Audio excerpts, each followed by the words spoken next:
এই ভর্তাটা আমার আব্বা খেতে অনেক বেশি পছন্দ করে। আসসালামু আলাইকুম। গ্যাসের চুলায় বেগুনটা পুড়িয়ে আম্মু আজকে একটা ভর্তা বানাবে, যে ভর্তা দিয়ে রুটি খেতে দারুণ লাগে। আম্মু প্রথমে বেগুনটা এভাবে একদম বোটার কাছে একটু চিড়ে নিয়েছে, কারণ বেগুন পোড়াতে দিলে নাকি আস্ত বেগুন ফেটে যায়, তখন চুলা নষ্ট হয়।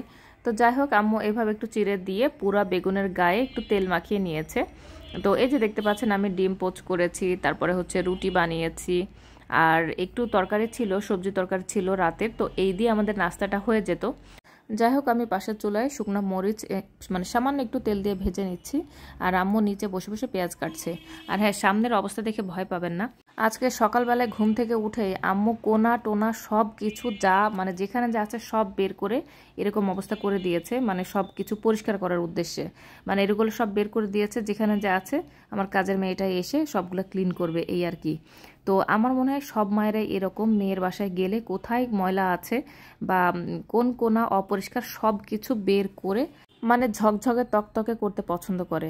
একটু পরে আরো আপনাদের দেখাবো যে আমার ঘরের যে এই জায়গাগুলো এত নোংরা আমি নিজেও জানতাম না। আর আমার আম্মু পরিষ্কার পরিচ্ছন্নের ব্যাপারে খুবই খুঁতখুঁতে, মানে ঘর বাড়ি পরিষ্কার পরিচ্ছন্ন রাখতে হবে, জিনিসপত্র ঠিকঠাক জায়গায় রাখতে হবে। আমি খুব চেষ্টা করি আমার ঘর বাড়ি পরিষ্কার রাখতে, কিন্তু আম্মু খুব একটা ঢাকায় আসে না, মানে আমার বাসায় আসে না, কিন্তু যে কয়বার এসেছে খাটের নিচ, ওয়ারড্রপের পিছনে, শোকেসের পিছনে, তারপরে আলমারির কাপড় চোপড় মানে পরিপাটি করার সব কিছু গুছিয়ে দিয়ে তারপরে সে যায়। তো যাই হোক, আম্মু এবার শুরু করে দিয়েছে। আব্বার অসুস্থতার জন্য হচ্ছে আমরা কেউই এইভাবে ফোকাস করতে পারি নাই, গত অনেক দিন হয়ে গেল আমার ঘর বাড়ি আমি নিজেও দেখতে পারি নাই, আমার কাজের লোক যা করে তাই। যাই হোক, সে গল্প আবার একটু পরে আসছে। এই যে দেখেন, বেগুনটা খুব সুন্দরভাবে পোড়ানো হয়ে গেছে, আর আম্মু একটু পানিতে হাত দিচ্ছে, আর এই যে পোড়া মানে বেগুনের যে খোসা পোড়া ছিল সেগুলো একটু হাত দিয়ে এভাবে এভাবে উঠিয়ে নিচ্ছে। এই পোড়া বেগুনের যে মানে একটা মানে পোড়া পোড়া যে ফ্লেভারটা পাওয়া যায় না, সেটাই বেশ ভালো লাগে। আম্মু মাটির চুলে যখন রুটি বানায় তখন চুলার মধ্যে একটা বেগুন ফেলে দেয়, সেই বেগুনটা এভাবে সাফ করে তারপরে এই যে দেখতে পাচ্ছেন সরিষার তেল, লবণ, হালকা ভেজে নেওয়া পেঁয়াজ, আর তারপরে হচ্ছে টেলে নেওয়া হচ্ছে শুকনো মরিচ, সব কিছু একসাথে এভাবে ভর্তা করে নেয়। তো এই ভর্তাটা আমার আব্বা খেতে অনেক বেশি পছন্দ করে। সকালবেলায় গরম গরম এই বেগুন ভর্তা আর গরম গরম রুটি, তো এই দিলে আমার আব্বা অনেক বেশি খুশি হয়ে যায়। তাছাড়া এই প্রচণ্ড ঠান্ডায় আমাদের সবারই মুখের রুচির অবস্থা একদমই মানে খুবই বাজে, সবারই হালকা পাতলা ঠান্ডা লেগেছে, গলা বসে গিয়েছে। এই জন্য সকালবেলায় গরম গরম রুটি আর ঝাল ঝাল পোড়া বেগুনের ভর্তা এক কথায় অমৃত। তবে এখানে সমস্যা হচ্ছে এই শুকনা মরিচের বিচি, মানে শুকনা মরিচটাই কেন জানি আমার পেটে একদম সহ্য হয় না। খাওয়ার সাথে সাথে অ্যাসিডিটি শুরু হয়ে যায়। একবার তো ডায়রিয়া, তারপরে বমি সব একসাথে শুরু হয়ে গিয়েছিল, সেই থেকে ভয় আর খায় না। তবে আজকাল লোভ সামলাতে পারলাম না, তবে এই বেগুন ভর্তার রুটি খাওয়ার পরপরই আমি একটা গ্যাসের ওষুধ খেয়ে নিয়েছিলাম যেন কোনো প্রবলেম না হয়। যাক, আলহামদুলিল্লাহ কোনো প্রবলেম হয়নি। আর আপনারা কে এরকম বেগুন ভর্তা দিয়ে রুটি খেতে পছন্দ করেন অবশ্যই একটা কমেন্ট করে জানাবেন। আমি আসলে সময় বাঁচানোর জন্য সবসময় বেগুন যেভাবে চাক ভাজি করি আমরা, সেভাবে ভেজে নিয়ে অল্প তেলে ভেজে নিয়ে তারপরে হচ্ছে বেগুন ভর্তা করি। আর এই যে দেখেন আম্মুর অবস্থা দেখেন, আনইউজড অনেক কিছু কোনা কাঞ্চিতে ঢুকিয়ে রেখেছিলাম, যেগুলো আম্মু বের করে ফেলে দিচ্ছে। আসলে আমি নিজেও জানি না এইসব জিনিসগুলো কেন আমি ঢুকিয়ে রেখেছিলাম, যেগুলো কোনো দিনে আমি ব্যবহার করব না বা ব্যবহার হবে না। এরকমভাবে গুছিয়ে নিয়ে তারপরে হচ্ছে আমার কাজের মেয়েটাকে ডাক দিল, ডাক দিয়ে পুরো ঘর সাফ করে নিয়ে তারপর আমরা দুইজনে একটু রিল্যাক্স মুডে চা খাবো আমি আর আম্মু।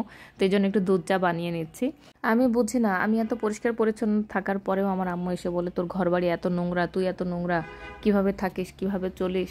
আর আমিও বুঝি না যে সারা বছর আমি যে এরকম পরিষ্কার পরিচ্ছন্ন থাকার চেষ্টা করি, আর আম্মু আসলে কোথা থেকে এত ময়লা টয়লা বের হয়। আপুর একটু কমেন্ট করে জানান তো যে কোন কোন আপুদের আম্মুরা এরকম বাসায় আসলে, মানে মেয়ের বাসায় গেলে ঠিক আমার মতো এই অবস্থা করে। সিরিয়াসলি নিজের কাছে মনে হচ্ছিল আমার মতো নোংরা ঘর বাড়ি কারো নাই। আর খুব বেশি জায়গা পরিষ্কার করা আপনাদের দেখায়নি, দেখালে বলতেন যে আল্লাহ এই ঘরের মধ্যে আপনি বাস করেন কিভাবে। সত্যি কথা বলতে 1 মাস তো আমি ছিলাম না বাসায়, তারপরে 15-20 দিন হয়ে গেল আমার আব্বাকে নিয়ে হাসপাতাল টু বাসা, বাসা টু হাসপাতাল, এই করতে করতে আমি ঠিকমতো খেয়াল করতে পারি নাই। আর জানেন তো, নিজে যদি না করি তাহলে কাজের মেয়েরা কখনোই কোনাকাঞ্চি ময়লা পরিষ্কার করবে না। তো সে যাই হোক, আমাদের বাসায় চিনির ব্যবহার টোটালি বন্ধ, কোনো কারণে বাবুর জন্য 1 চামচ ব্যবহার করা লাগে। তাছাড়া আমাদের চা বলেন বা কোনো ডেজার্ট আইটেম তো খায় না, মানে ফ্রুটস ছাড়া। তো মাঝে মধ্যে বিস্কুট খাওয়া হয় বা টোস্ট খাওয়া হয়। সাথে অল্প স্বল্প কেক। এই হচ্ছে আমাদের ডেজার্ট। আর আমরা চাই সবসময় এভাবে জিরো ক্যাল ব্যবহার করি আমরা সবাই। তাও যখন দুধ চা খাই, আমরা যখন রং চা খাই তখন মানে এই জিরো ক্যালটাও আমরা ব্যবহার করি না। কারণ আব্বার ডায়াবেটিস হয়ে যে অবস্থা হয়েছে, পায়ের আঙ্গুলই মানে কেটে ফেলতে হয়েছে একটা আঙ্গুল, সেটা নিয়ে প্রতিদিন যে ভুগছি, এজন্য আমরা একদমই চিনি খাওয়া মানে চেষ্টা করছি টোটালি বন্ধ করে দিতে। তো এখানে কিছু রান্নাবান্না করেছিলাম, ছোট মাছ, তারপরে বাটা মাছ, করলা ভাজি, তার সাথে পুঁই শাক, মিষ্টি কুমড়ার তরকারি। যাই হোক, এই ছিল ছোটোখাটো একটা ব্লগ আপনাদের সাথে শেয়ার করলাম। কেমন লেগেছে কমেন্ট করে জানাবেন, আর ভালো লাগলে অবশ্যই একটা শেয়ার করে দিবেন। আমার পেজটা কিন্তু লাইক ফলো দিতে একদম ভুল করবেন না। সন্ধ্যাবেলায় চিকেন আর ব্রোকলি দিয়ে দারুণ একটা স্যুপ রান্না করেছিলাম, যেটার রেসিপি গতকালকে শেয়ার করেছিলাম। খেতে কিন্তু আসলেই দারুণ হয়েছিল। রেসিপি চাইলে আগের ভিডিওটা দেখে নিতে পারেন। ভিডিও শেষ করছি, আল্লাহ হাফেজ।